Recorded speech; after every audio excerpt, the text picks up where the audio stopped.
Alléluia. Amen. Shalom, shalom, Amen. peuple de Dieu. Shalom, shalom, papa. Soyons bénis dans le nom de Jésus-Christ. Amen. Amen. Alléluia. Amen. Amen. Nous allons évoluer dans l'étape de la parole.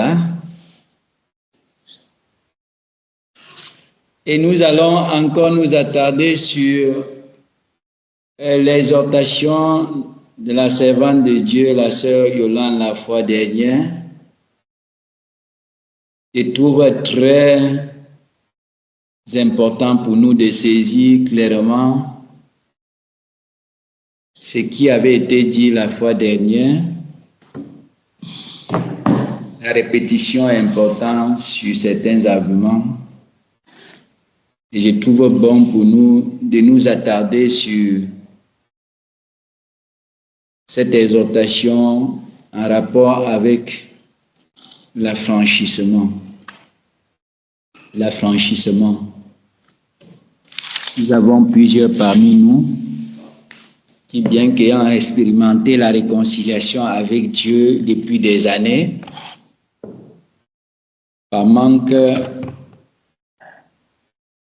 de la connaissance, la parole de Dieu selon la vérité, bien qu'ils professent être dans la vérité, avoir la vérité, mais lorsqu'on examine substantiellement et avec le discernement, il n'y a rien. La vérité n'est que des paroles sans substance et il demeure toujours dans la captivité spirituelle de l'âme, étant convenablement réconcilié à Dieu par la foi à ce que Jésus a accompli, mais toujours sur la captivité spirituelle de Babylone pendant des années. Et plusieurs, lorsque les situations écrasantes se déchaînent, les maladies, les infirmités, les problèmes sans fin. C'est pas dit que celui qui est avec Dieu n'a jamais de problème, n'a jamais de maladie, n'a jamais d'infirmité. Nous avons l'étape du désert que tout le monde doit traverser. Et Dieu sait, dans l'étape du désert, la vie chrétienne, ce qu'il peut utiliser pour appliquer la tribulation dans sa vie. Comme je le dis toujours, la tribulation vient de Dieu. Succession des épreuves douloureuses que Dieu permet pour évaluer les dispositions du cœur pour la vérité qui est au même moment enseignée. Donc pour savoir qu'on est dans les tribulations avec Dieu, on a cette particularité que la parole de Dieu selon la vérité est révélée au milieu des problèmes continus, des successions de situations difficiles, compliquées, mais en même temps, on a la lumière de la vérité. Là, on est dans les tribulations. Et les persécutions de Satan, nous combattons pour les limiter, pour les paralyser, pour les anéantir. Lui persécute l'humanité en général, particulièrement les chrétiens, et spécialement ceux qui sont à l'école de Dieu, où la vérité est dispensée. Alors Satan se déchaîne de manière spéciale contre eux.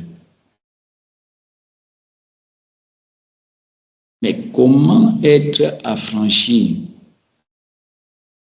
De quoi est-ce qu'on doit être affranchi? Revenons dans Jean chapitre 32. Jean chapitre 8, verset 30 à 32. Pourquoi les gens croient à Jésus? Il ne dit pas Alléluia, Amen, c'est fini, comme vous avez cru en moi. Pourquoi ils évoquent la vérité pour l'affranchissement?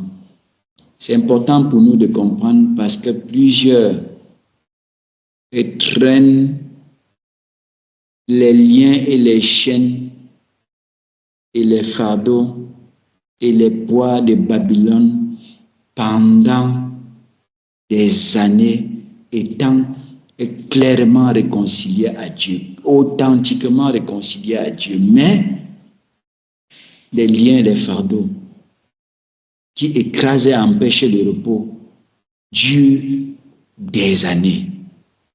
Le désert, c'est pour un temps. La vie chrétienne, c'est pas toute.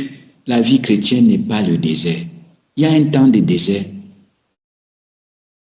Et il y a un temps d'allégresse. Mais si notre désert dure des années, il faut qu'on se pose des bonnes questions. Jean chapitre 8, verset 30 à 32. Comme Jésus parlait ainsi, plusieurs crurent en lui. Et il dit aux Juifs qui avaient cru en lui, « Si vous demeurez dans ma parole, vous êtes vraiment mes disciples. Vous connaîtrez la vérité, et la vérité vous affranchira. » Alléluia. Jésus n'a pas dit vous priez, vous allez prier et la prière vous affranchira. Il ne s'adresse pas aux païens, aux croyants, les gens qui ont cru à lui. Pourquoi il ne dit pas que vous êtes affranchis? Pourquoi il ne dit pas que vous allez prier et vous serez affranchis? De quoi est-ce qu'on doit être affranchi? Nous devons savoir ce que Babylone, quels sont les appuis de Babylone dans la vie d'une personne. Quelles sont les origines de la domination de Babylone dans la vie d'une personne? Nous devons comprendre que la nouvelle naissance ne nous enlève pas le droit de Babylone sur notre vie, qui se caractérise par des chaînes, par des liens, par des fardeaux écrasants. Et nous devons savoir que quand on vient à Jésus, ça n'enlève pas les chaînes et les liens et les fardeaux de Babylone qui empêchent le repos.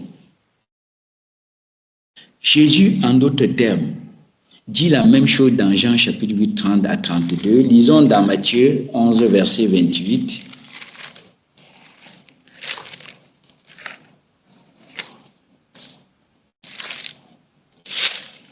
À 30. Venez à moi, vous tous qui êtes fatigués et chargés, et je vous donnerai du repos. Prenez mon joug sur vous et recevez mes instructions, car je suis doux et humble de cœur, et vous trouverez du repos pour vos âmes, car mon joug est doux et mon fardeau léger. Alléluia. Le joug du Seigneur est doux et son fardeau est léger. Le joug de Babylone est écrasant et son fardeau est pesant. Venez à moi.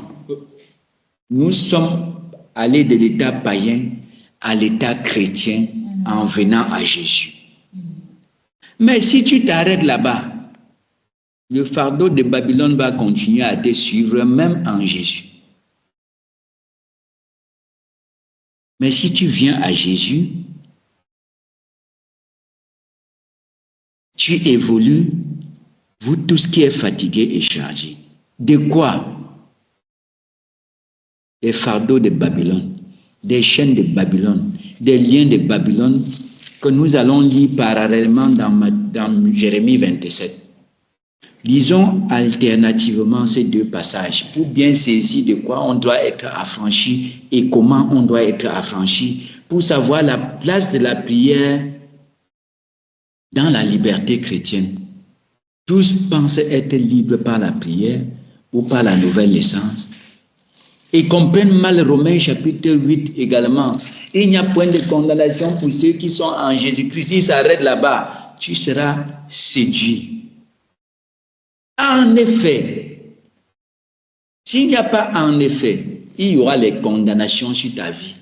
Les choses qui arrivent aux païens de ta famille, les malédictions générationnelles ancestrales vont continuer à te suivre en Christ si tu t'arrêtes sur Romains 8, verset 1 seulement et non au verset 2. Alléluia. Il n'y a point de condamnation pour ceux qui sont en Jésus-Christ. Pourquoi? Parce qu'en effet, la loi de la vie, de l'esprit de vie en Jésus-Christ les a affranchis. C'est la loi qui nous affranchit d'une autre loi, ce n'est pas la prière.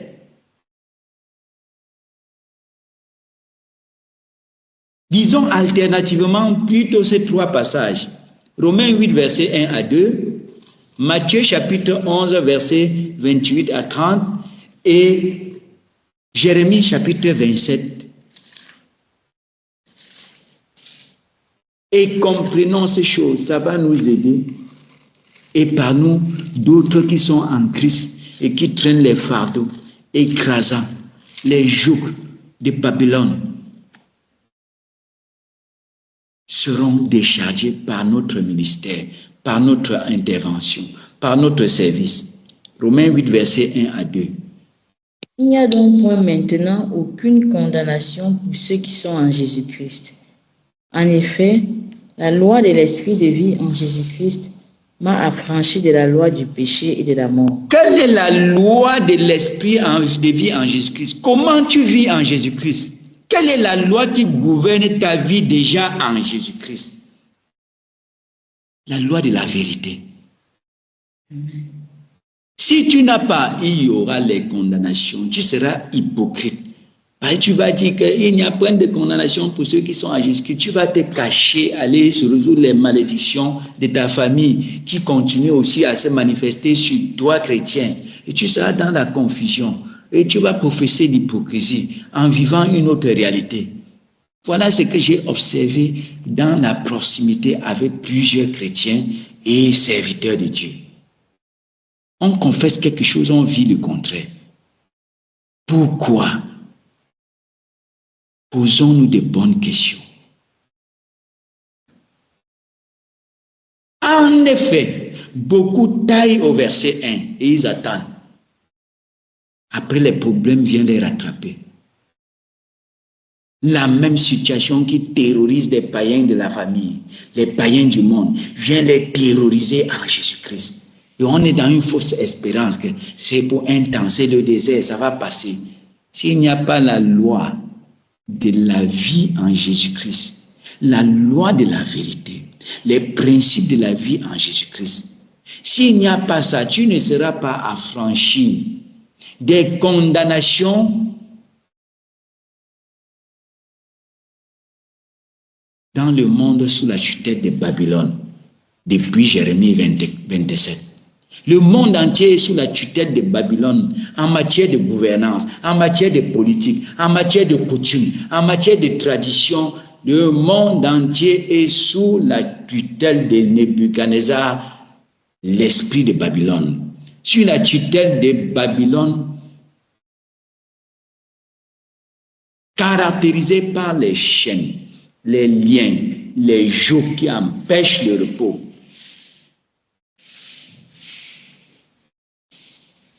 Mais si tu n'as pas la loi de l'esprit de vie en Jésus-Christ, tu n'as pas la loi de la vérité que Jésus dit dans Jean 8, verset 30 à 32, à vous qui avez cru à moi, si vous demeurez dans la Bible, vous connaîtrez la vérité, la loi de l'esprit de vie en moi, Jésus, que vous avez accepté. Quelle est la loi de l'esprit de vie en Jésus-Christ? Quels sont les principes de la vie en Jésus-Christ? Quelles sont les normes de la vie en Jésus-Christ? C'est ça qui nous a franchis. Si on n'a pas ces clés,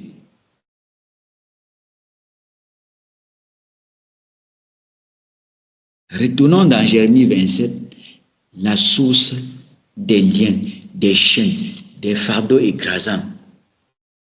Quelles sont ses origines lointaines? Et comment cela se consolide dans nos vies à la naissance? Les coutumes et les traditions établissent cette malédiction sur nos vies. La religion païenne établit ces liens sur nos vies.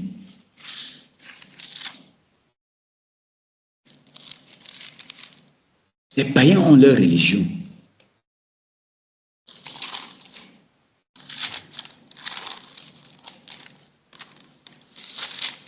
Jérémie chapitre 27, verset 1 au verset 8. Commencement du règne de Joachim, fils de Josias, roi de Juda. Cette parole fut adressée à Jérémie de la part de l'Éternel en ces mots. Ainsi m'a parlé l'Éternel. Fais-toi des liens et des jougs et mets-les sur ton cou. Fais des liens et des jougs. Jérusalem, où Israël était en train de perdre sa souveraineté, sa suprématie. Et Dieu dit aux ambassadeurs des nations qui venaient chercher la couverture spirituelle en Israël, qui venaient chercher la protection à partir des relations diplomatiques. Les envoyés ici sont des ambassadeurs des nations. Pour être en sécurité à l'époque, tu devais avoir une bonne relation avec Israël et entretenir ça avec des relations diplomatiques. Parce qu'Israël, selon Jérémie, selon Deutéronome chapitre 28 dans le désert, avait reçu la vérité et la promesse de suprématie et de la souveraineté sur toute la terre, à condition qu'elle garde la vérité reçue dans le désert, qui se résumait à la justice de Dieu basée sur les commandements, qui les mettait dans une relation d'alliance avec Dieu et le service sur ce socle. Israël avait reçu la promesse de la suprématie, de la souveraineté, dans le cadre de la doctrine reçue au désert. C'est ça qui conditionnait cette position souveraine, évoquée dans Lamentation chapitre 1, par la souveraineté, un État souverain. Deutéronome 28 parle d'un État suprême. Et à cause de cette position dominante, les autres nations de la terre avaient établi les relations diplomatiques ici avec des envoyés vers les rois qui régnaient en Israël. Alléluia. Nous devons comprendre ça pour mieux chercher le royaume qui est l'alternative à la perte de cette souveraineté, à la perte de cette suprématie. L'alternative est le royaume que Jésus a prêché. Quand on se focalise vers le royaume et la doctrine qui amène les gens vers le royaume, ces chaînes et ces liens vont tomber. On a le droit à être délié, pourvu qu'on cherche le royaume de Dieu et la justice de Dieu pour servir Dieu. Lisons.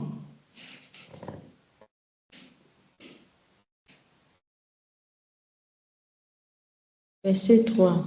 Envoie-les au roi d'Édom, au roi de Moab, au roi des enfants d'Ammon, au roi de Tyr et au roi de Sidon, par les envoyés qui sont venus à Jérusalem. Par les ambassadeurs, par les envoyés qui sont venus à Jérusalem. Auprès de Sédécias, roi de Babylone, roi de Juda, auprès de Sédécias, roi de Juda, et à qui tu donneras mes ordres pour leur maître en disant, ainsi par l'Éternel des armées, le Dieu d'Israël, voici ce que vous direz à vos maîtres. C'est moi qui ai fait la terre, les hommes et les animaux qui sont sur la terre, par ma grande puissance et par mon bras étendu, et je donne la terre à qui cela me plaît. Maintenant, je livre tous ces pays entre les mains de Nebuchadnezzar, roi de Babylone, mon serviteur, et je lui donne aussi les animaux des champs pour qu'ils lui soient assujettis. Toutes les nations lui seront soumises à lui, à son fils et au fils de son fils, jusqu'à ce que le temps de son pays arrive et que les nations puissantes et de grands rois la servissent. Au temps de son pays n'est pas encore arrivé. Le temps de Babylone n'est pas encore arrivé. Le temps de sa déchéance n'est pas arrivé. Israël était dans la déchéance. Voici la chute d'Israël.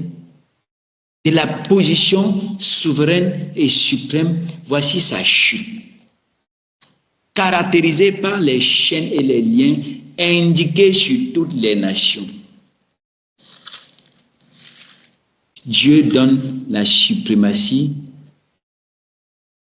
à un vase d'usage vil, à un roi idolâtre. Il donne cette position dominante.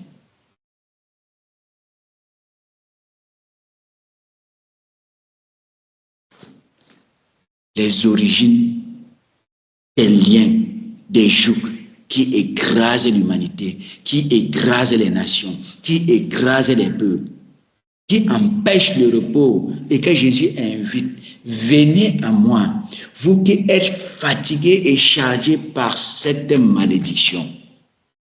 Je vous donnerai du repos. Prenez sur vous mon joug. Quel est le joug de Jésus? C'est sa justice basée sur les commandements. C'est un joug, mais qui apporte la sécurité. C'est un joug qui t'empêche de devenir adultère. Dans ces commandements, c'est proscrit. Ça t'empêche la fornication. Ça t'empêche la vanité. Quand on décortique les commandements, on verra que ça nous empêche la liberté que Babylone nous a donnée. Je ne sais pas si je peux lire ça dans Jérémie. Mais c'est un empêchement d'amour qui apporte la sécurité du Dieu d'Israël. Prenez mon joug. Un joug, c'est quelque chose qui limite la liberté. Mais le joug de Dieu nous donne le repos. Prenez sur vous mon joug et recevez mes instructions. Car son fardeau, qui est la vocation, est doux et léger. Le fardeau de Babylone, qui est cette occupation séculière que Babylone nous impose, ça nous écrase. Ça nous détruit. Aussi longtemps que ça a la place centrale dans nos vies, ça nous écrase, ça nous détruit. Jérémie chapitre 5. Je vais lire. Jérémie chapitre 5, À partir du verset 1. du verset 1.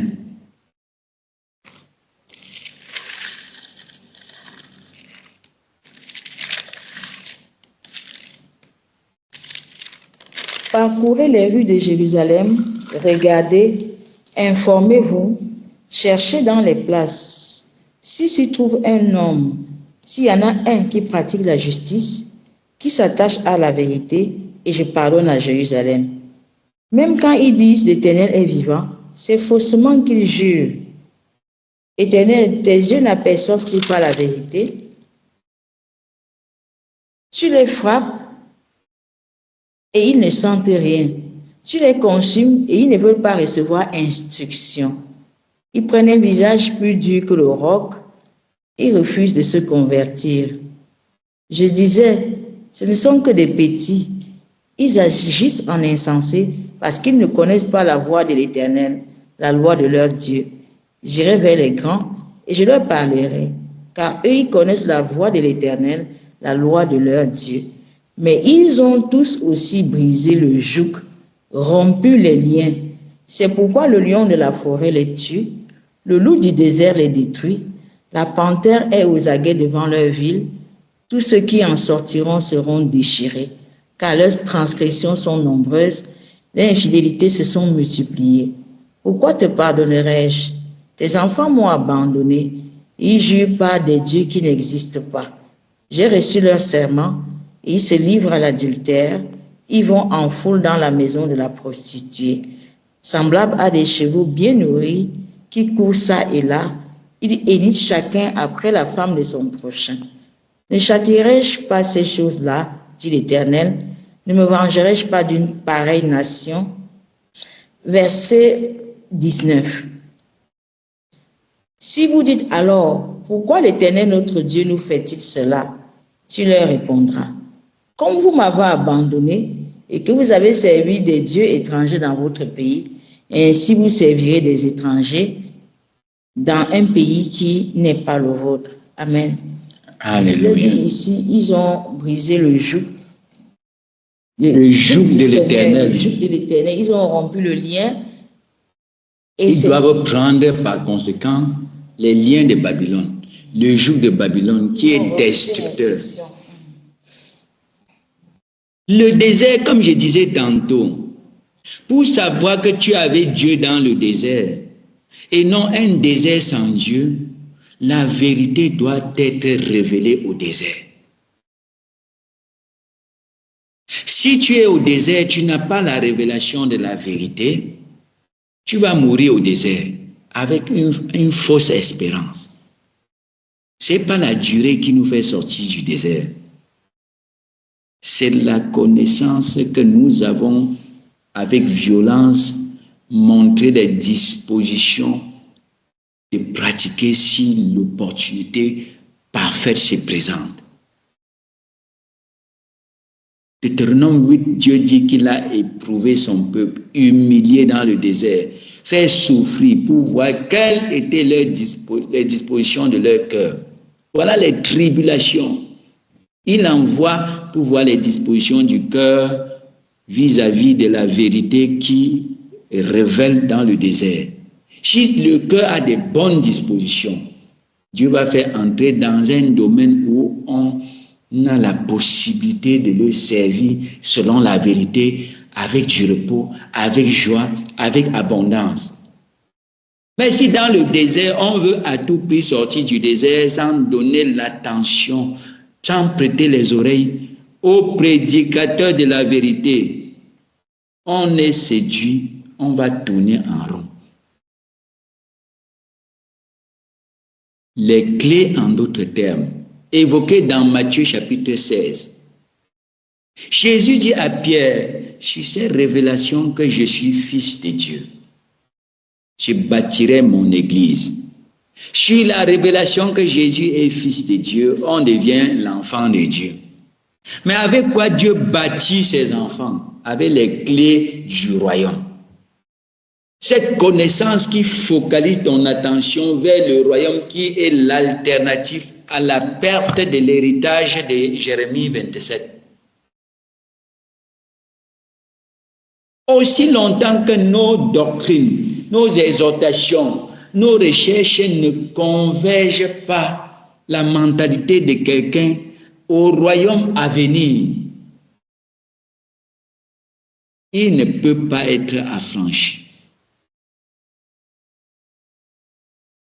La vérité, c'est cette doctrine qui te fait regarder Canaan, tout en appliquant ce que tu as appris dans le désert, dans tes mauvais jours. Dieu voit comment tu t'efforces au milieu des difficultés à pratiquer ce que tu as compris comme vérité, dans l'espoir d'entrer dans le domaine des repos sécurisés pour le faire dans la perfection. C'est ça qui va te faire sortir du désert, te débarrasser des jougs et des liens de Babylone dans lesquels nous naissons naturellement et que les coutumes et les traditions renforcent. La culture mondaine renforce. La vaine manière de vivre que nous avons hérité de nos parents, ça renforce les liens, les chaînes, les fardeaux de Babylone. Mais quand on arrive en Christ, on doit découvrir la loi de l'esprit de vie en Jésus-Christ, les principes de la vie en Jésus-Christ, la vision de la vie en Jésus-Christ. J'aimerais qu'on pose des questions pour comprendre bien ce sujet. Et quand on comprend, on doit se disposer pour aider d'autres. Jésus a franchi les gens pour servir. Il perfectionne les gens en vue de l'œuvre du service, de l'œuvre du ministère. On ne doit pas comprendre pour être égoïste. Pour s'affranchir, être bien. Non. Toi, tu découvres dans la perspective du service. Si tu viens dans la maison de Dieu pour recevoir et être dans l'abondance et dormir tranquillement, c'est les faux prophètes qui vont te coincer dans cette illusion. Tu veux être grand avec le Seigneur, il a dit sois serviteur de tous. Tu veux être premier, sois esclave de tous au service. Mais fais-le dans les normes. Alléluia. Amen. Si tu veux être captif de l'ennemi, viens en Christ, tu cherches ton repos sans la justice. Tu cherches ton repos sans le service. Tu seras captif de Babylone. Et il va utiliser des faux prophètes, des faux ministres pour perdre tout ton temps dans cette chrétienté, dans cette norme erronée de la chrétienté. Plus de bonheur à donner qu'à recevoir. Viens en Christ pour te préparer comment donner aux autres le meilleur de toi-même. Comment investir les talents et les dons que Dieu t'a donnés pour les autres. Là, Dieu va voir, voilà un grand. Il cherche ma justice, il veut me servir. Il ne vient pas pour se faire servir. Il ne vient pas pour recevoir, receveur universel.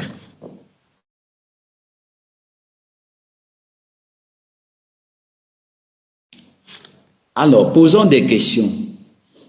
Cherchons à comprendre avant d'étendre. Quelqu'un a-t-il quelque chose à ajouter qui peut améliorer la compréhension qui s'exprime pour la gloire de Dieu?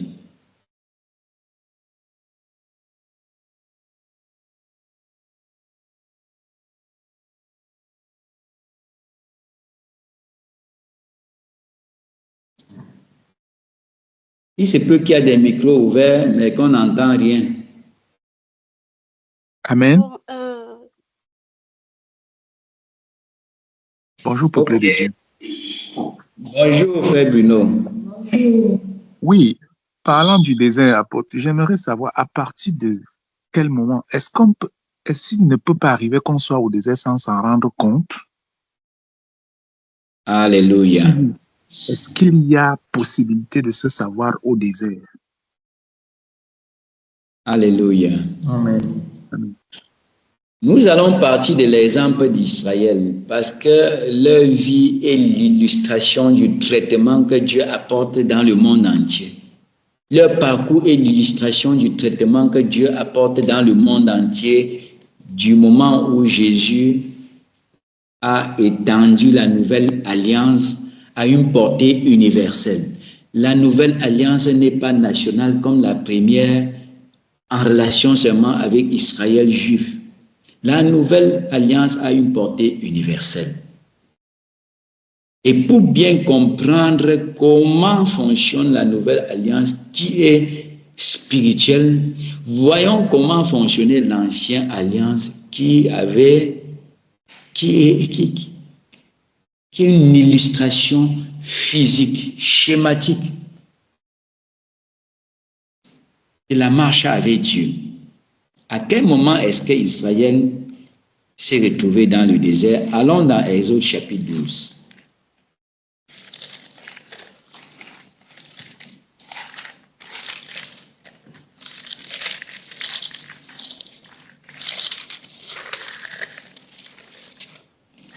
Voyons leur nouvelle naissance et le baptême qui est l'introduction dans la voie de la justice selon les termes utilisés par le Seigneur dans Matthieu 27. Parce que le désert, c'est pour découvrir la justice et la vocation. Qui ne découvre pas doit mourir là-bas. C'est un principe. Parce qu'on va dans la terre promise pour servir Dieu. Et il a fait aussi de nous un royaume des sacrificateurs pour Dieu. Mais Israël n'a pas bondi dans la terre promise parce qu'ils sont nés de nouveau. Ils ont dû passer par le désert.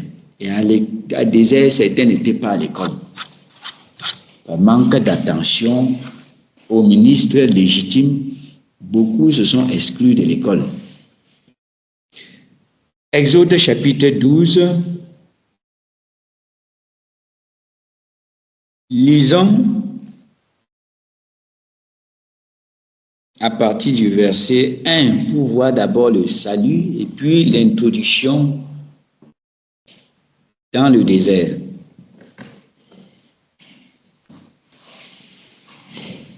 L'Éternel dit à Moïse et à Aaron dans le pays d'Égypte, ce mois-ci sera pour vous le premier des mois, il sera pour vous le premier des mois de l'année. Parlez à toute l'assemblée d'Israël et dites, le 10e jour de ce mois, on prendra un agneau pour chaque famille, un agneau pour chaque maison. Si la maison est trop peu nombreuse pour un agneau, on le prendra avec son plus proche voisin, selon le nombre des personnes. Vous compterez pour cet agneau d'après ce que chacun peut manger. Ce sera un agneau sans défaut, mâle, âgé d'1 an.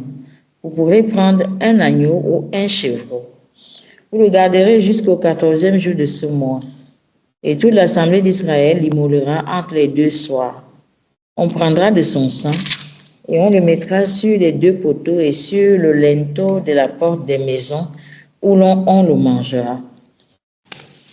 Cette même nuit, on en mangera la chair rôtie au feu. On la mangera avec des pains sans levain et des herbes amères. Vous ne la mangerez point à demi-cuit et bouilli dans l'eau, mais il sera rôti au feu avec la tête, les jambes et l'intérieur. Vous n'en laisserez rien jusqu'au matin, et s'il en reste quelque chose, le matin, vous le brûlerez au feu. Quand vous le mangerez, vous aurez vos reins sains, vos souliers aux pieds et votre bâton à la main, et vous le mangerez à la hâte, c'est la Pâque de l'Éternel. Cette nuit-là, je passerai dans le pays d'Égypte et je frapperai tous les premiers-nés du pays d'Égypte, depuis les hommes jusqu'aux animaux, et j'exercerai des jugements contre tous les dieux de l'Égypte. Je suis l'Éternel. Le sang vous servira de signe sur les maisons où vous serez. Je verrai le sang et je passerai par-dessus vous. Il n'y aura point de plaie qui vous détruise quand je frapperai le pays d'Égypte. Vous conserverez le souvenir de ce jour et vous le célébrerez par une fête en l'honneur de l'Éternel. Vous le célébrerez comme une loi perpétuelle pour vos descendants. Amen. Voici la loi en relation avec le salut, la Pâque. Le salut par la mort, par le sang de l'agneau, comme Jésus. Christ, notre Pâque, a été immolé. Et par là, nous avons eu le salut. Ça, c'est en Égypte. Le salut se passe en Égypte. Après le salut, il y a 3 éventualités dans la vie du chrétien. Rester en Égypte, ou entrer dans le désert, ou alors passer par le chemin du pays des Philistins pour entrer dans les bénédictions. 3 éventualités pour que nous puissions savoir si nous sommes restés en Égypte avec le salut. À ce moment, le type de démons qui vont être traités, c'est les démons de Pharaon. Si après le salut, on est arrivé à la terre promise par le chemin du pays des Philistins, on a essayé de passer par là pour la terre promise, on peut avoir des richesses et tout sur ce chemin, accompagné de la guerre toute la vie. Et si après le salut, on a suivi les ministres légitimes établis qui nous ont fait passer par la mer Rouge pour le désert, alors on a l'opportunité de l'école. 3 éventualités après le salut. Allons au chapitre 13, verset 17. On voit les indications pour comprendre ces 3 éventualités.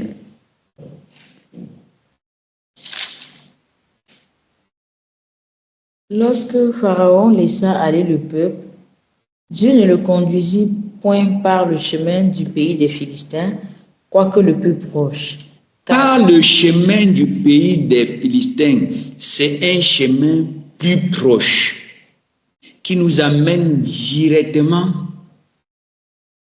dans l'action, dans l'activisme, dans la prospérité. Il y a des ministres qui peuvent nous faire passer par ce chemin et accéder à plein d'or et d'argent. Allons un peu dans le livre d'Ésaïe pour comprendre les réalités du chemin du pays des Philistins. Pourquoi Dieu n'a pas fait passer par là-bas? Parce qu'il y a la magie là-bas, mais il y a la prospérité également. Il y a la guerre, pourtant, toute la vie qui aboutit au rétrograde à la fin.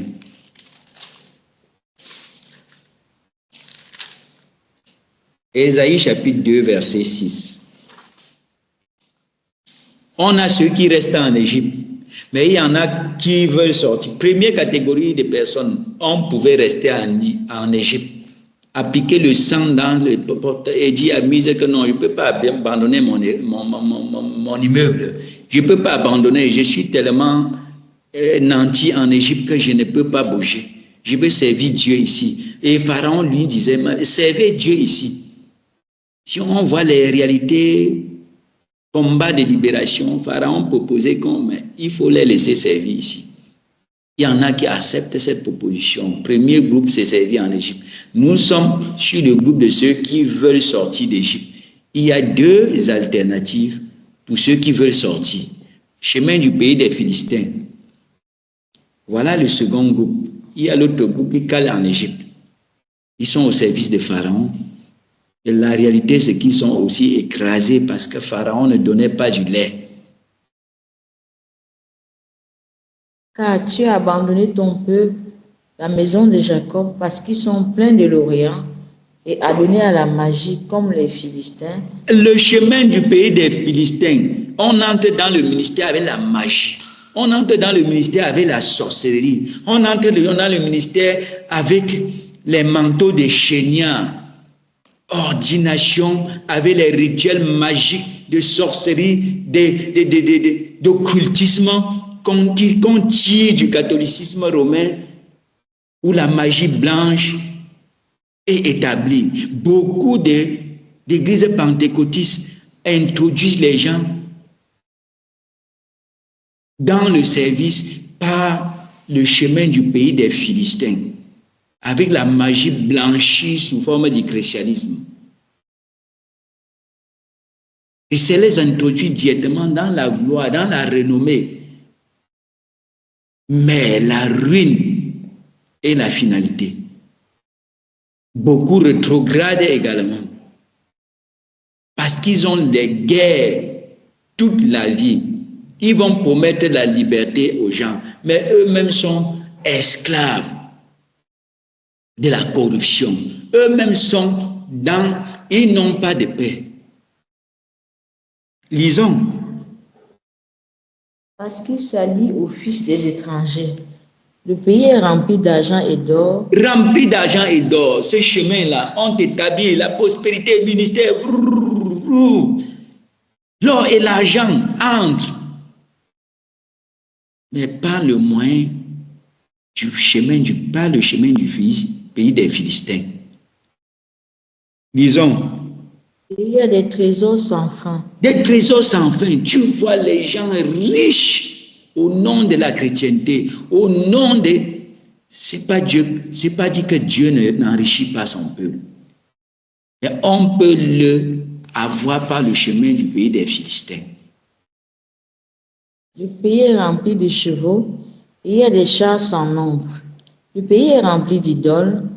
Ils se prosternent devant l'ouvrage de leurs mains, devant ce que leurs doigts ont fabriqué. C'est ouvert dans la religion, mais c'est mystère dans le pentecôtisme. Beaucoup ont leur chapelet caché. Après, ils vont venir prêcher comme s'ils n'avaient rien de Babylone, rien des Philistins chez eux. Beaucoup ont leur écorce cachée. Beaucoup ont leur boîte magique. Beaucoup ont leur huile du mysticisme. cachés qu'ils utilisent pour opérer des signes, des miracles, des prodiges qui apportent l'or, l'argent, des richesses sans fin, mais qui ne sont pas passés par le désert.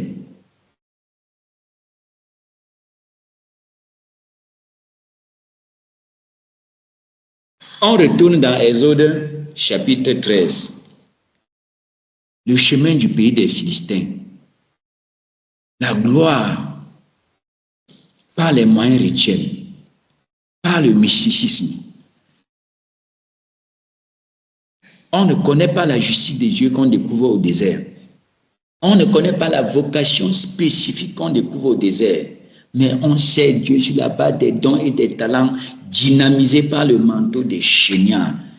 La magie, l'occultisme, le mysticisme, la sorcellerie. On a tout ça dans le pentecôtisme. Disons. Exode chapitre 13, je reprends le verset 17.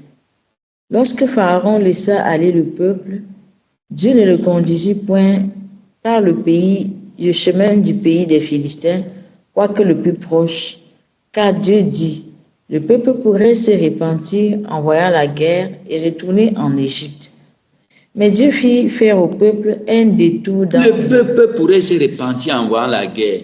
Vous voyez des hommes riches avec tout, mais la guerre qu'il y a dans leur cœur, dans leur âme, on ne peut pas imaginer. Et ils entraînent le peuple dans une fausse espérance. 2 Pierre chapitre 2, voyons un peu encore les caractéristiques des ministres qui font passer par le chemin du pays des Philistins et qu'eux-mêmes ont emprunté pour entrer dans le service.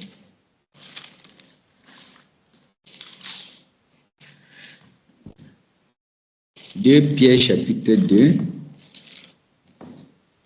disons, après avoir évoqué la ligne de conduite des vrais ministres au chapitre 1, l'apôtre Pierre évoque la ligne de conduite des faux ministres qui ont abandonné le chemin du désert, le droit chemin. Ils ont pris le chemin du pays des Philistins. Lisons. À partir du verset 1. 2 Pierre chapitre 2, verset 1.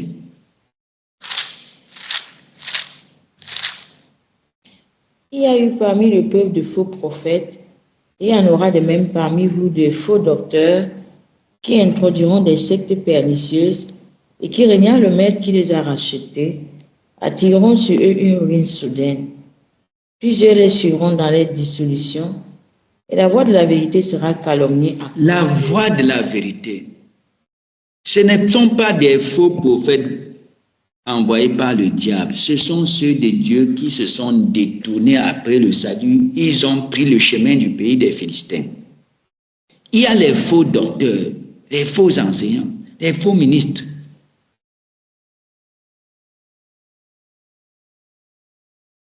Qui ont pris le chemin du pays des Philistins. Et plusieurs chrétiens les suivront dans leur dissolution. Et la voix de la vérité sera calomniée. Tu enseignes la vérité, on dit que mais il amène les gens dans la loi. Les commandements, nous sommes dans l'Ancien Testament. Je suis affranchi, je suis libre. On profère des termes qu'on ne comprend pas.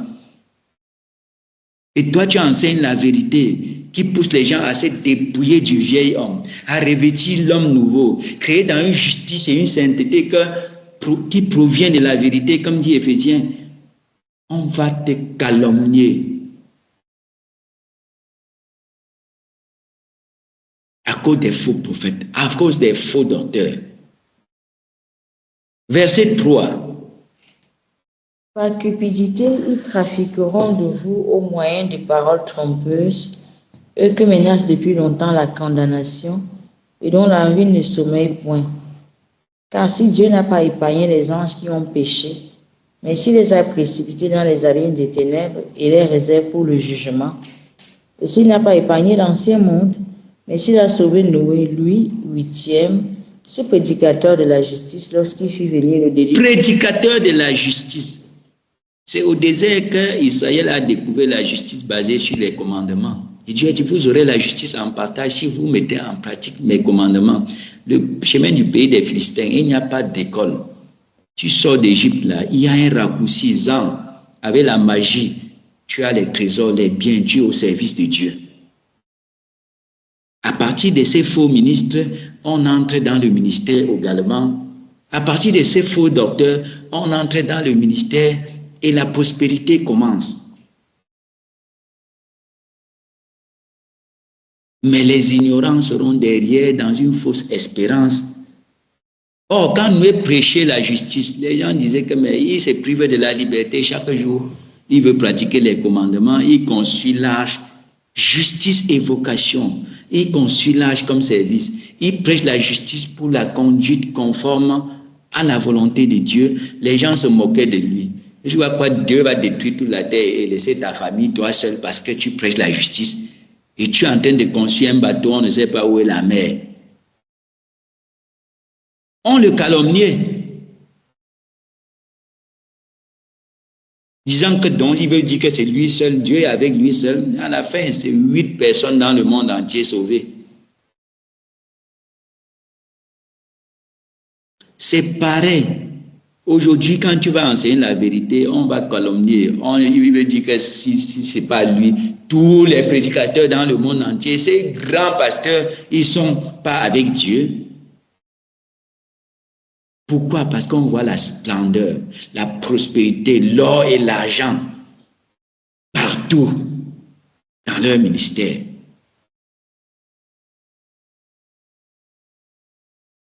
Allons un peu plus en avant pour voir comment fonctionnent ces gens. Verset 15. Après avoir quitté le droit chemin, Donc, disons même verset 14, oui. ils ont les yeux pleins d'adultère et insatiables de péché. Ils amorcent les âmes mal affermies. Ils ont le cœur exercé à la cupidité. Ils sont des enfants de malédiction. Après avoir quitté le droit chemin. Quitter le droit chemin, ça veut dire qu'il était sur le chemin du salut en Égypte. Ils ont été sauvés. Ils sont passés par la voie du salut. Mais la voie de la justice qui complète la voie du salut, ils ont pris le chemin du pays des Philistins, quittant le droit chemin qui amène au désert, où la justice et la vocation est révélée et où on est éprouvé avant d'être approuvé, où on est élu pour entrer dans la terre promise. En d'autres termes, dans la vocation légitimement. Pour nous, ils ont quitté le droit chemin. Disons. Après avoir quitté le droit chemin, ils se sont égarés en suivant la voie de Balaam, fils de Bosor, qui aima le salaire de l'iniquité, mais qui fut reprise pour sa transgression. Une honnête muette faisant entendre une voix d'homme arrêta la démence du prophète. Ces gens-là sont des fontaines sans eau. Fontaines sans eau, c'est-à-dire tu vois la fontaine, tu dis que je serai altéré, ouvre, tu attends. Mais l'eau, il n'y a pas. Disons. Des nuées que chasse un tourbillon. Tu vois des nuées, il semble, oh, il y aura la pluie. On vous promet mont et merveille. D'année en année, tu vois que tu ne fais que se dessécher, maigrir spirituellement. Disons. L'obscurité des ténèbres leur est réservée.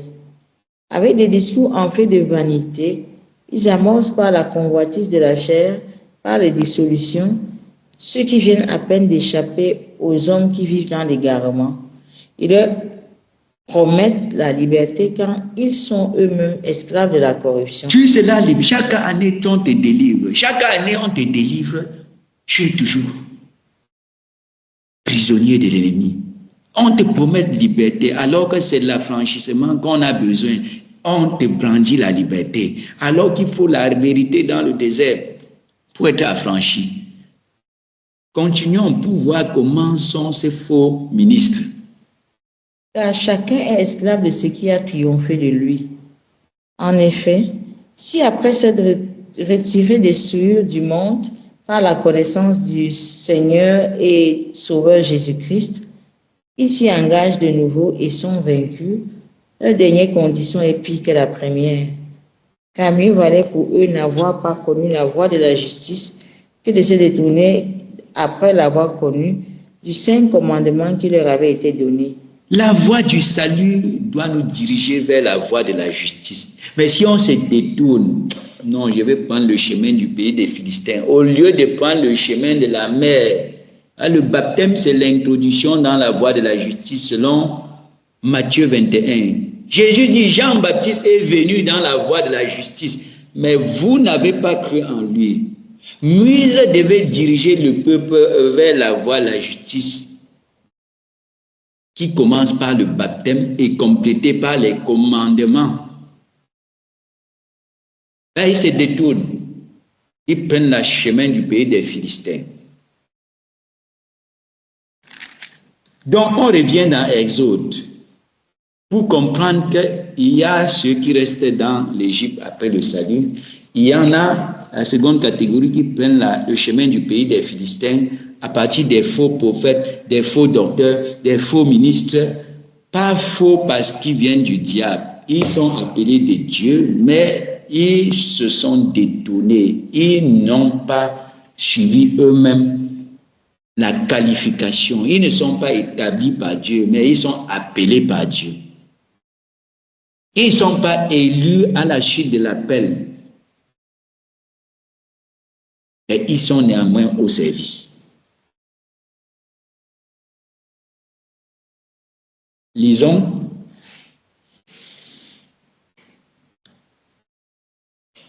Verset 13. Mais Dieu fit faire au peuple un détour par le chemin du désert vers la mer Rouge.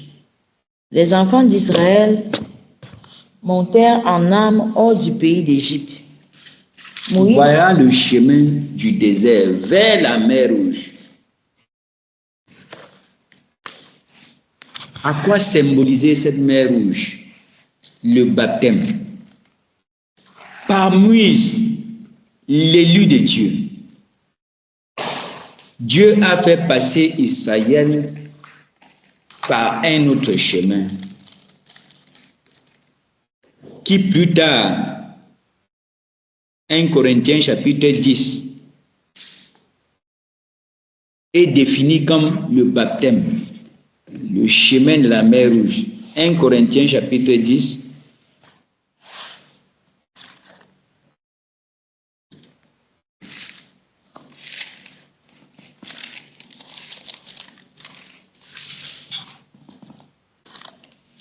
Frères, je ne veux pas que vous ignoriez que nos pères ont tous été sous la nuée, qu'ils sont tous passés au travers de la mer, qu'ils ont tous été baptisés en Moïse dans la nuée et dans la mer, et qu'ils ont tous mangé le même aliment. Baptisés dans la mer. Donc, le chemin du pays du Philistin est une option. L'Égypte est une option. Et la mer, le chemin de la mer, c'est ça qui nous amène au désert. Le baptême nous introduit au désert. Donc, c'est au moment où on se baptise qu'on s'introduit dans le désert. Et dans le désert aussi, il y a deux éventualités. Être à l'école en suivant les enseignements des ministres légitimes, comme ceux qui écoutaient Moïse dans le désert, et ceux que Moïse avait institués pour répandre les enseignements dans le désert. D'autres dans le désert pensaient seulement aux concombres laissés en Égypte et réfléchissaient seulement sur les choses passées.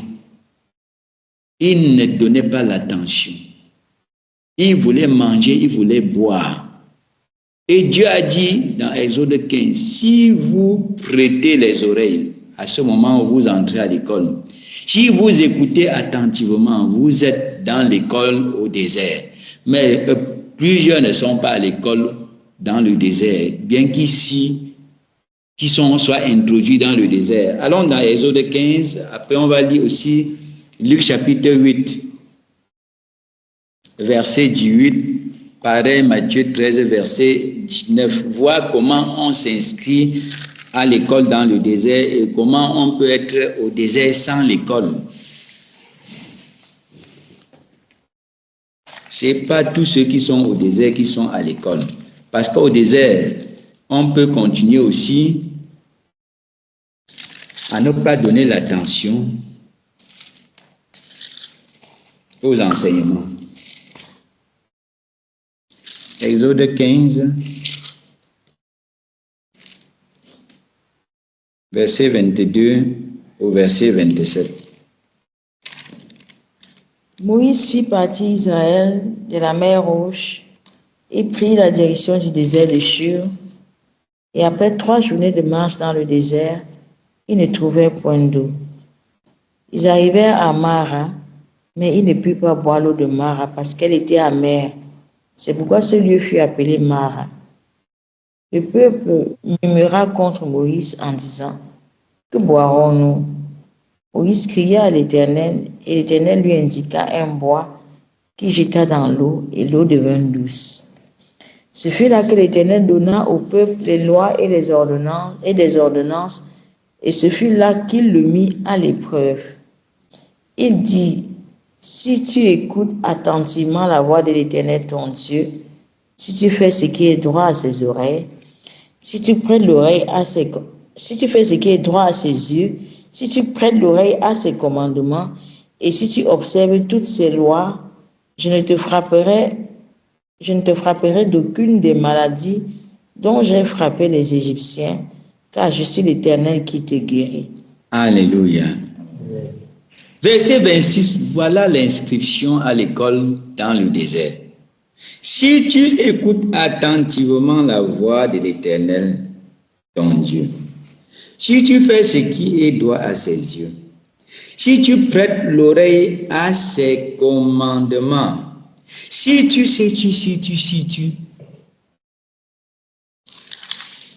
Mais si au désert tu cherches à purifier l'eau et à boire, tu cherches à manger, tu cherches.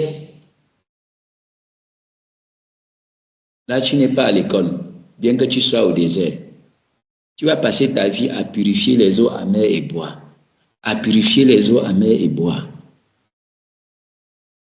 Mais si tu prêtes l'oreille, il y a 12 sources d'eau devant, il y a 70 palmiers que Dieu seul révèle pour qu'on boive sans problème dans le désert. Mais si on veut boire à tout prix, on va passer son temps à purifier les eaux amères, à purifier les eaux amères qu'on ramasse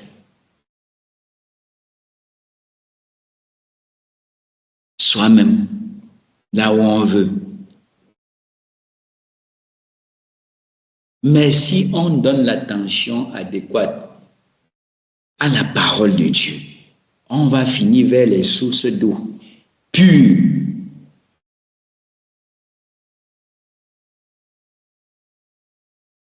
Verset 27.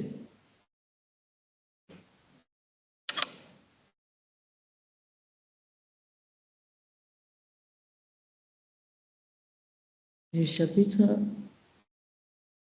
15. Ils arrivaient à Élim, où il y avait 12 sources d'eau et 70 palmiers. Ils campèrent là près de l'eau. On n'a pas besoin de purifier les eaux aussi, parce que c'est déjà pur. Mais si on marche comme on veut, on se heurte sur les eaux de Mara, on veut boire, on va passer son temps. Donc, on était dans la question comment savoir. Ce n'est pas le temps d'expliquer les mystères des sources d'eau. On entre dans le désert par le baptême, on s'inscrit à l'école par l'intention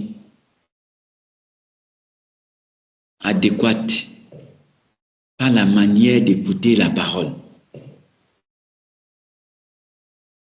Jésus dit en d'autres termes dans Luc chapitre 8, verset 18, prenez garde à la manière dont vous écoutez.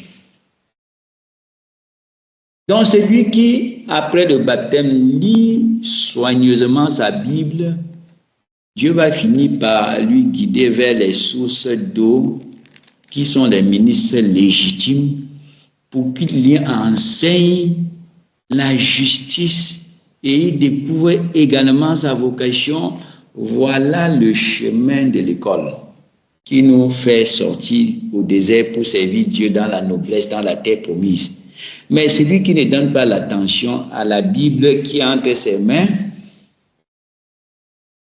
ensuite aux ministres établis par Dieu qui vont t'enseigner des choses en conformité avec les voies de Dieu, tu vas te retrouver vers les vendeurs d'illusions, même étant au désert. Alléluia. Amen. Donc, je ne sais pas si le frère est satisfait dans sa demande. Très, très satisfait. Très, très satisfait. Gloire à Dieu. Le temps est très avancé. Je ne sais pas si quelqu'un d'autre avait quelque chose à dire brièvement. J'ai une question, pardon. Oui.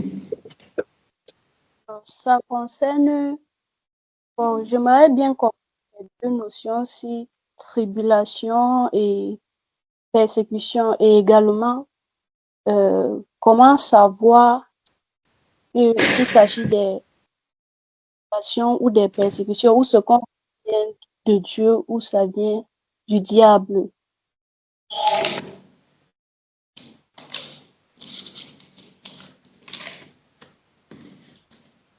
Alléluia. C'est un sujet assez vaste que j'aimerais qu'on aborde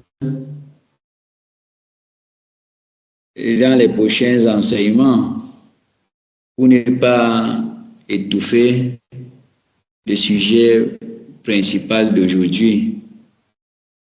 C'est assez vaste et nous aurons à faire face à ça dans le désert.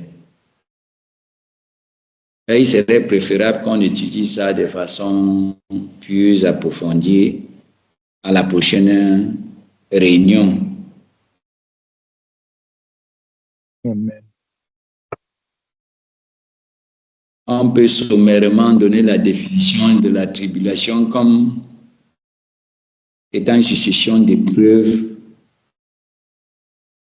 orchestrées par Dieu dans son juste jugement, comme mentionné dans 2 Thessaloniciens chapitre 1, verset 3 à 12, dans Jacques chapitre 1, verset 2 à 4, pour évaluer la disposition, la fermeté, la patience dans nos engagements et marcher par la foi avec charité. Et j'aimerais qu'on étudie ça de façon approfondie dans les prochaines réunions. Tandis que la persécution, c'est ensemble des souffrances orchestrées par Satan en général contre l'homme, à cause du fait qu'il soit à l'image de Dieu, c'est la source de persécution. En particulier contre les enfants de Dieu, à cause du fait qu'ils soient réconciliés avec Dieu par Jésus-Christ, et spécialement contre les disciples de Christ dans l'école du désert, à cause du fait qu'ils soient dans la découverte de la vérité et s'engagent pour le perfectionnement spirituel en vue du service. Ils sont dans les persécutions spéciales, orchestrées par Satan. La tribulation est orchestrée par Dieu, avec pour but les dispositions du cœur à obéir, à continuer à le servir, à marcher avec lui. Étudions ça de façon approfondie dans les prochaines réunions, pour ne pas étouffer le sujet d'aujourd'hui. Alléluia.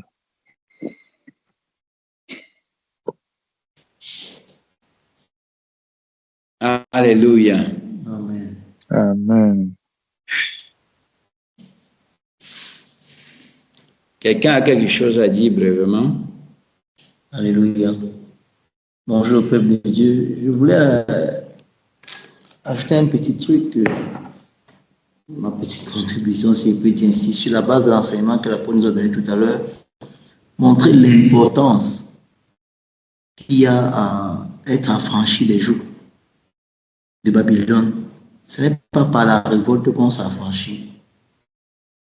Parce que les nations entières ont été soumises à Babylone depuis le temps de Nebuchadnezzar, à l'époque de Jérémie, selon ce qu'on a vu dans Jérémie 27. Les nations entières ont été soumises. On voit dans la Bible comment ça s'est manifesté immédiatement. Ça n'a pas traîné.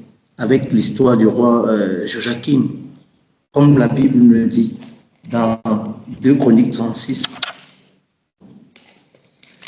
Quand on lit à partir du verset 1.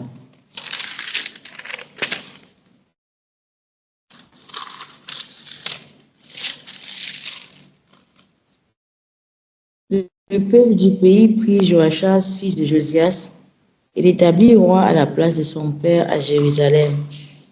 Joachaz avait 23 ans lorsqu'il devint roi, et il régna 3 mois à Jérusalem. Le roi d'Égypte le destitua à Jérusalem et frappa le pays d'une contribution de 100 talents d'argent et d'un talent d'or. Et le roi d'Égypte établit roi sur Juda et sur Jérusalem Éliakim, frère de Joachaz, et il changea son nom en celui de Joachim. Néco prit son frère Joachaz et l'amena en Égypte. Joachim avait 25 ans lorsqu'il devint roi et il régna 11 ans à Jérusalem. Il fit ce qui est mal aux yeux de l'Éternel son Dieu. Nebuchadnezzar, roi de Babylone, monta contre lui et le lia avec des chaînes d'airain pour le conduire à Babylone. Amen. On voit que ça s'est manifesté immédiatement. Nebuchadnezzar est venu le lier. Pourquoi? Il désobéit à Dieu. Dieu ne doit pas régner sur lui. Dieu ne règne pas sur lui. Parce qu'ils étaient dans cet état de révolte envers Dieu et que le Seigneur avait déclaré par le prophète Jérémie au commencement du règne du même roi, fait des jours que les liens, ça s'est manifesté. Il l'a lié avec des chaînes d'airain difficiles à rompre. Oh, pour sortir de cette, pour être affranchi de ces liens-là, il y avait des principes à observer, des règles à observer, comme l'apôtre nous l'a dit tout à l'heure. Ce n'était pas par la révolte. Nous qui naissons aujourd'hui sous ce règne de Nebuchadnezzar, sous cette influence-là, comment on doit en sortir? Ce n'est pas en restant dans son coin en se révoltant que je ne veux plus faire ci, je ne veux plus faire ça, je ne veux plus me soumettre. Soit on se soumet à Nebuchadnezzar, soit on se soumet à l'Éternel. Il n'y a pas de juste milieu. C'est soit l'un, soit l'autre. Regardons l'exemple avec le roi Sédécias à partir du verset 11. Sédécias avait 21 ans lorsqu'il devint roi. Il régna 11 ans à Jérusalem. Il fit ce qui est mal aux yeux de l'Éternel, son Dieu. Il ne s'humilia point devant Jérémie le prophète qui lui parlait de la part de l'Éternel. Il se révolta même contre le roi Nebuchadnezzar qu'il avait fait jurer par le nom de Dieu. Il raidit son cou et endurcit son cœur au point de ne pas retourner à l'Éternel, le Dieu d'Israël. Pour les chefs des sacrificateurs et le peuple multiplièrent aussi les transgressions selon toutes les abominations des nations. Ils profanèrent la maison de l'Éternel qu'il avait sanctifiée à Jérusalem. L'Éternel, le Dieu de leur père, donna de bonne heure à ses envoyés la mission de les avertir, car il voulait épargner son peuple et sa propre demeure. Mais ils se moquèrent des envoyés de Dieu, ils méprisèrent ses paroles et ils se raillèrent de ses prophètes jusqu'à ce que la colère de l'Éternel contre son peuple devint sans remède. Alors l'Éternel fit monter contre eux le roi des Chaldéens et tua par l'épée leurs jeunes gens dans la maison de leur sanctuaire. Il n'épargna ni le jeune homme, ni la jeune fille, ni le vieillard, ni l'homme aux cheveux blancs. Il livra tout entre ses mains. Alléluia, on voit encore que c'est l'Éternel qui a livré. Ça veut dire que si on ne se veut pas se soumettre à l'Éternel, à Christ et à sa doctrine entièrement, c'est-à-dire à l'alliance de Dieu, à observer ses commandements, c'est Dieu lui-même un moment qui va nous livrer à Nebuchadnezzar. Et quand il est ce moment-là, c'est là où on voit des scandales dans l'Église. Voilà ce qu'il dit ici au verset 17. Au verset 17. Alors l'Éternel fit monter contre eux le roi des Chaldéens et tua par l'épée leurs jeunes gens dans la maison de leur sanctuaire. On voit les gens qui meurent à l'église. Les scandales. Pourquoi? C'est Babylone qui règne. Parfois, c'est Dieu qui est en train de livrer pour sanctionner, pour punir. On est indifférent à la justice de Dieu, indifférent à l'alliance de Dieu qui va nous affranchir. On pollue le sanctuaire de l'Éternel, la maison de l'Éternel, comme on voit au verset 14. On profane la maison de l'Éternel qui était l'élément central de l'œuvre de l'Éternel à cette époque-là. Donc l'œuvre de Dieu est bafouée. On commence à faire comme on veut, comme on imagine, comme on voit les autres faire. On amène l'impureté dans l'église. On ne veut pas se conformer à l'observation des commandements dans le service qu'on est en train de rendre au Seigneur. Dans ce moment-là, Dieu n'a pas besoin des gens qui vont remplir son royaume. Il veut des gens qui sont fidèles et véritables, fidèles et prudents. Fidélité en ce qui concerne l'œuvre, prudent en ce qui concerne la justice. Voilà les gens que Dieu veut. Il ne veut pas qu'il y ait des masses. Et quand on ne veut pas obéir, se laisser conduire comme ça, c'est lui-même qui va faire permettre qu'il y ait des scandales. D'où on voit les scandales dans les assemblées, les scandales de ceci. Ce n'est pas pour rien. Dieu qui est lui-même souvent derrière. Et qu'est-ce qui se passe quand on se trouve dans ce contexte? Quand Nebuchadnezzar arrive, envoyé par Dieu, il nous dépouille de tout ce qui pouvait être utile. Ce qui est bon, Babylone récupère pour ses agents, ceux qui le servent consciemment et volontairement, les occultistes. C'est que la sœur Pamela a quelque chose à dire, je ne sais pas ce que c'est peut-être Herman en train de dire, parce qu'il voit la main levée.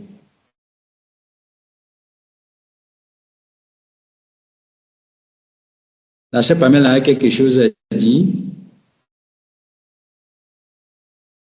Ok, vas-y. Ce qui est bon pour Nebuchadnezzar, pour Babylone, il récupère pour ses serviteurs qui vont prospérer dans le monde, dans le royaume qui est de ce monde, afin de faire croire aux gens qui sont trop bien des occultistes, les satanistes, tout ça. On voit ça au verset 7. Nebuchadnezzar emporta à Babylone les ustensiles de la maison de l'Éternel et il est mis dans le palais, dans son palais à Babylone. C'est ça qu'il amène là, les ustensiles, des éléments utiles pour servir Dieu. En d'autres termes, on va comprendre ça spirituellement en termes de dons, de talents et de toutes les capacités que Dieu a mis en nous. Parce que quand on parle du temple, on sait très bien que ça représente ce que nous sommes aujourd'hui. Il dépouille tout ce qu'il voit qu'il ne peut pas prendre, il met le feu, il détruit. Donc le règne de Babylone ou de Nebuchadnezzar, c'est le règne de la mort. C'est le règne de la terreur. C'est pour ça que nous devons nous laisser fléchir. Nous abandonnons entre les mains de l'Éternel afin qu'il vienne régner sur nous avec son joug qui est doux et son fardeau qui est léger. C'est un peu ce que je voulais dire par rapport à ça. Alléluia. Alléluia. Amen. Pas par coup de tête, par révolte, qu'on s'affranchit de Babylone. La vérité et les principes de Dieu nous met à l'abri de sa fureur. Alléluia. Amen. Voilà un exemple palpable. Il enchaîne, il déporte. Et nous vivons ces réalités. Oui, on t'écoute. Merci à vous, prophétesse, Esprit de Dieu. Je voulais rendre grâce à Dieu pour l'enseignement de ce matin et l'affranchissement qui s'obtient par la vérité. Donc, l'apôtre a abordé des sujets tellement profonds ce matin qui apportent vraiment le repos pour le perfectionnement des saints. Et je rends grâce à Dieu. Et tout au long de cette semaine, dans les partages avec la sœur Christelle, bien les partages, bien passage que j'ai eu à lire,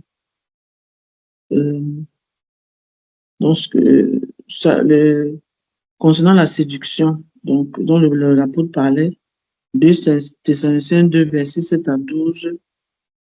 On a parlé ça avec la sœur Christelle qui nous demandait d'être prudent et de ne pas se laisser séduire. Et l'autre passage, ça concernait la douceur que le Seigneur nous demande la douceur du Seigneur, la douceur qu'il nous demande de manifester, le fruit de l'Esprit Saint. Dans 1 Thessaloniciens 2, versets 7 à 9. Et quand l'apôtre parlait du service, Jésus lui-même était comme un serviteur juste. Et c'est ce qui est manifesté dans Ésaïe 53, verset 11. Et par rapport au lien dans Ézéchiel chapitre 16, le Seigneur rappelle la naissance. Il dit dans verset 3, si vous permettez que je dise, tu diras ainsi par le Seigneur l'Éternel à Jérusalem, par ton origine et par ta naissance, tu es le pays du Canaan, ton père était un Amoréen, ta mère une Étienne. À ta naissance, au jour où tu naquis, ton nombril n'a pas été coupé, et tu n'as pas été lavé dans l'eau pour être purifié, tu n'as pas été frotté avec du sel et tu n'as pas été enveloppé dans les langes. C'est vrai que plus tard, ce chapitre parle aussi de ceux qui s'éloignent de l'alliance du Seigneur. Parce qu'au verset 8, le Seigneur dit, je ne vais pas tout lire. Au verset 8, il dit, je fis alliance avec toi, dit le Seigneur, l'Éternel, et tu fus à moi. Mais plus tard, il se plaint du fait que, plus tard, il se plaint au verset 15. Mais tu t'es confié dans ta beauté et tu t'es prostitué à la faveur de ton nom. Et tu as prodigué tes prostitutions à tous les passants et tu t'es livré à eux. Tu as pris de tes vêtements et tu t'es fait des hauts lieux et tu as garni d'étoffes de toutes couleurs et tu t'es prostitué.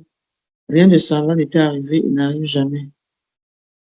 Donc ici, ça rappelle, je pense que c'est en rapport avec ce que l'apôtre parlait du chemin des Philistins qui sont remplis de magie, d'occultisme et de prostitution et qui entraînent la rétrogradation.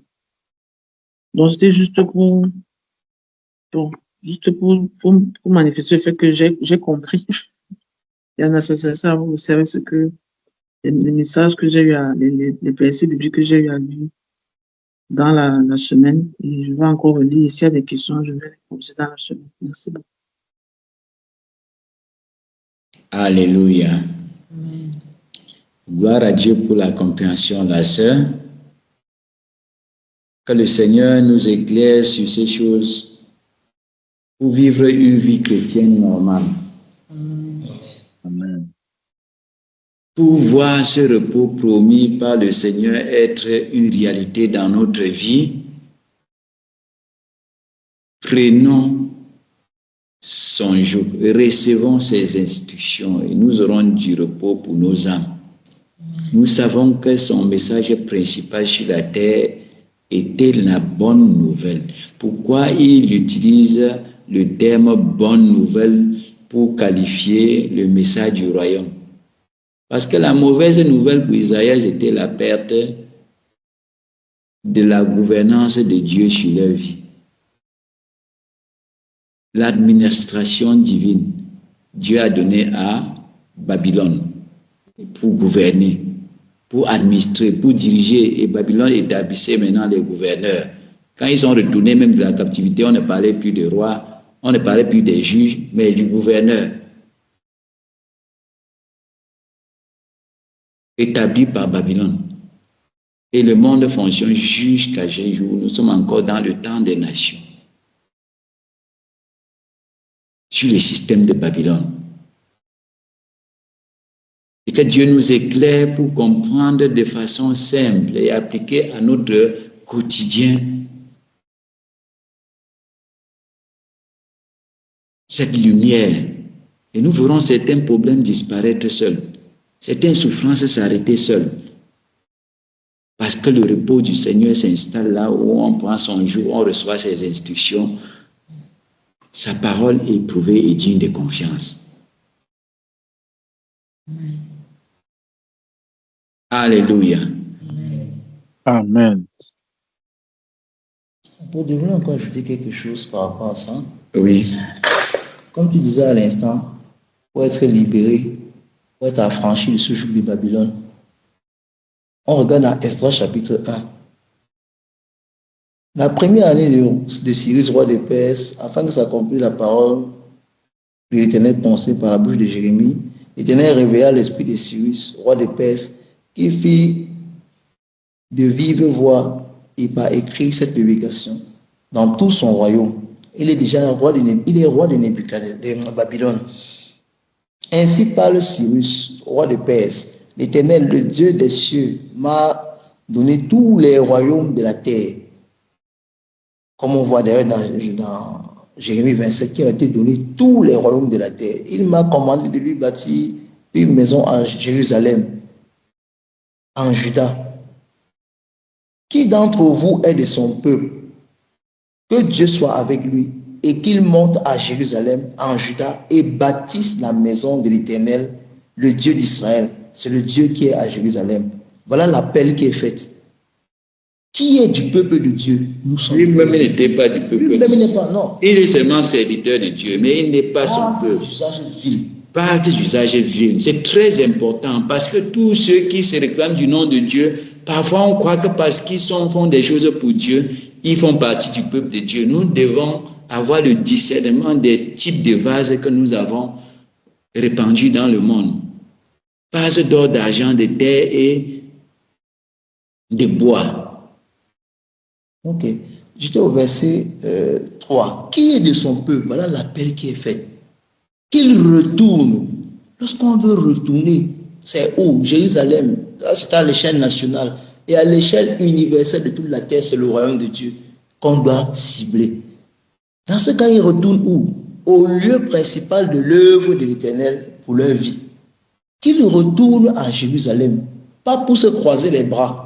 Pas pour se bâtir des maisons. Pas pour avoir la belle vie. Qu'ils retournent et qu'ils bâtissent la maison. Donc, quand le Seigneur nous a franchi le joug de Babylone, c'est pour son œuvre. Si quelqu'un n'a pas cette perspective-là, que je vais être affranchi pour servir l'Éternel, l'affranchissement ne se fera pas. Qu'il retourne et qu'il bâtisse. Et nous savons qu'on ne peut pas bâtir ou servir Dieu comme on pense. Il y a des règles que Dieu a établies, prédéfinies, que nous devons bâtir en nous ajustant sur cela. Et qu'il bâtisse la maison de l'Éternel, le Dieu d'Israël. C'est le Dieu qui est à Jérusalem. Dans tous les lieux où séjournent des restes du peuple de l'Éternel, les gens du lieu leur donneront. Voilà, maintenant, ils donnent des instructions pour pouvoir soutenir l'œuvre du Seigneur. Parce que si on n'est pas sous ce pouvoir de Christ qui nous pousse, parce que nous avons manifesté notre obéissance à vouloir servir le Seigneur, ce sont les lois ou les ordres de Babylone qui vont s'opposer à nous. On va commencer à nous bloquer, empêcher qu'on puisse servir Dieu, empêcher qu'on puisse établir un ministère, empêcher, ce sera ça. Mais dans ce contexte, c'est le roi lui-même qui dit qu'on donne quoi? L'argent, l'or, les effets, du bétail et des offrandes volontaires pour la maison de Dieu qui est à Jérusalem. Quand on veut servir véritablement Dieu, qu'on est disposé, Dieu va susciter les corbeaux pour venir soutenir son œuvre. Il va susciter pour tout ce qui sera utile pour soutenir son œuvre. Mais après, qu'est-ce qui est nécessaire? Notre propre affranchissement, ou ce qu'on appelle l'affranchissement de notre étoile, ou des dons, des talents et tout ce qui est capacité divine utile pour la maison du Seigneur. Et on voit qu'il commande cela ici au verset 7. Le roi Cyrus rendit les ustensiles de la maison de l'Éternel que le roi Nebuchadnezzar avait emporté à Jérusalem et placé dans la maison de son Dieu. Comme je disais précédemment, le roi Nebuchadnezzar vient, tout ce qu'il voit qu'il peut exploiter dans notre vie, il dérobe pour amener à Babylone. Ce qui est utile pour ses serviteurs.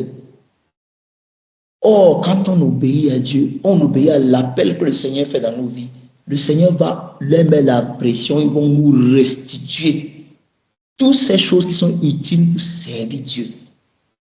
Et c'est là où on pourra vraiment servir Dieu avec tous les dons, talents et toute la capacité, la perception divine des choses dont nous avons besoin pour faire la volonté de Dieu. Alléluia. Amen. Gloire à Dieu. Que le nom du Seigneur soit glorifié et qui continue à nous éclairer sur les profondeurs de ces choses, comprendre sa parole dans la juste perspective, avoir pour cible le royaume de Dieu et intégrer ses voies, nous verrons du repos pour nos âmes sur cette terre et dans le monde à venir. Alléluia. Amen. Le temps est tellement avancé. Pour ne pas nous surcharger, nous allons devoir passer la parole au modérateur pour la suite, pour la conclusion. Nous bénissons le Seigneur pour l'apôtre, nous bénissons le Seigneur pour tout un chacun. Nous bénissons le Seigneur pour cet enseignement qui est vraiment important pour nous. Nous bénissons le Seigneur pour cela. Que le Seigneur nous aide à assimiler au nom de Jésus. Nous allons prier maintenant. Dieu d'Abraham, nous te bénissons, Père, pour ton amour. Nous te bénissons, Père, pour ton serviteur, l'apôtre, qui nous a conduit, Seigneur, dans cet enseignement. Nous te bénissons, Père, pour chacun qui a intervenu, Seigneur, ce matin. Nous te bénissons, Seigneur, pour l'exhortation. Nous te bénissons, Seigneur, pour cet enseignement qui vient encore pour nous galvaniser à suivre tes voies. Que chacun puisse s'engager, Seigneur, à marcher dans la voie qu'il faut. Père, nous ne voulons pas marcher dans la voie des Philistins, Père, qui est en guerre, qui va nous conduire dans la guerre à tout moment. Nous voulons marcher dans la voie, Seigneur, de la justice, la voie du baptême qui conduit à la justice. Merci, Père, de glorifier ton nom, Père. La voie du désert, Père, nous ne voulons pas la facilité.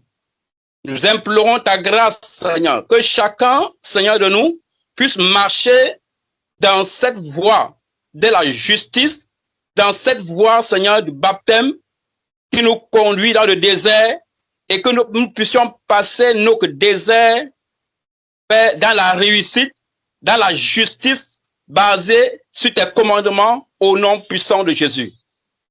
Père, fortifie chacun de nous et manifeste, accorde-nous cette grâce, Elohim, accorde-nous cette grâce, Adonai, nous t'en supplions. Père, permets que nous ayons les regards fixés vers le royaume et que rien ne puisse nous détourner de ce regard au nom puissant de Jésus. Père, que ce moment, tu étends ta main de grâce dans la vie de chacun de nous pour nous couvrir dans ton sang précieux et que cette semaine soit une semaine de protection, de grâce et de faveur et que tous les plans que l'ennemi aura planifiés dans nos vies soient nuls et sans effet au nom de Jésus. Merci, Père, pour une protection divine que tu étends dans nos vies. Que ton nom soit glorifié, que ton nom soit exalté. Au nom puissant de Jésus, nous avons prié. Amen. Amen. Amen. Amen. Shalom, shalom, shalom, shalom. Shalom.